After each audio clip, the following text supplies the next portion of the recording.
Hello students, how are you? Today we will discuss viruses. आज के topic में हम वायरसेस को डिटेल में स्टडी करेंगे। The word virus is derived from Latin word venom meaning poisonous fluid. जो word virus है ये डिराइव्ड किया गया लैटिन वर्ड से विनोम और जिसका मीनिंग था पॉइजनस फ्लूइड।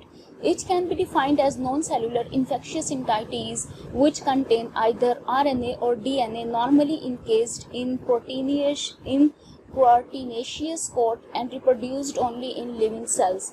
अब वायरसेस की अगर डेफिनेशन देखी जाए तो ये क्या है? नॉन सेलुलर इन्फेक्शियस बॉडीज हैं जो कि कंटेन करती हैं या तो उनके पास डीएनए होगा या आरएनए, दोनों एक वायरस में दोनों प्रेजेंट नहीं हो सकते।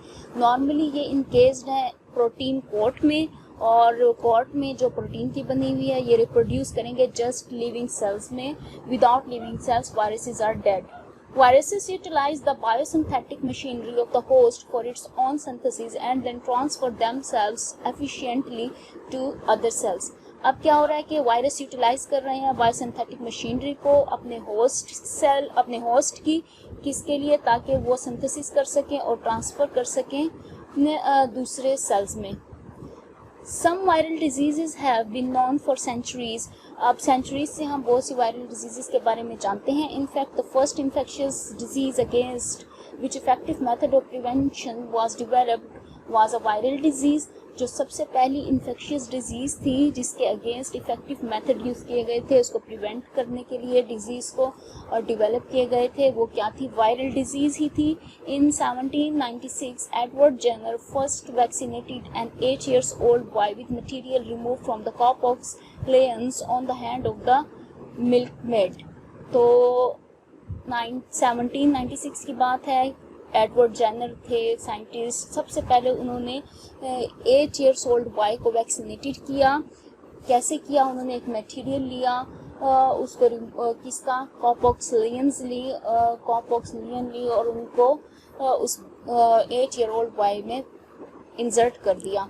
After 6 weeks, the boy was inoculated with pus from a smallpox victim, but he did not develop the disease. अब 6 weeks के बाद जो बॉय था वो इनोकुलेट नहीं हुआ पस के साथ, स्मॉल पॉक्स विक्टिम नहीं बना और उसको डिजीज नहीं हुई। Later Jenner use material for vaccination from cowpox lesions and successfully vaccinated 23 persons. फिर उस 8 year बॉय की रिकवरी के बाद उसने मजीद 23 पर्सन्स को वैक्सीनेटेड किया। As the material he use was obtain from the cow, और ये मटीरियल उसने काउ से लिया। लैटिन वर्ड है cow vacca. Later the term vaccination, इसी काउ नेम से ही वैक्सीनेशन टर्म अराइज हुई, was used by the Louis Pasteur for inoculation against disease, जो कि लॉय पास्चर ने यूज की थी डिजीज के अगेंस्ट।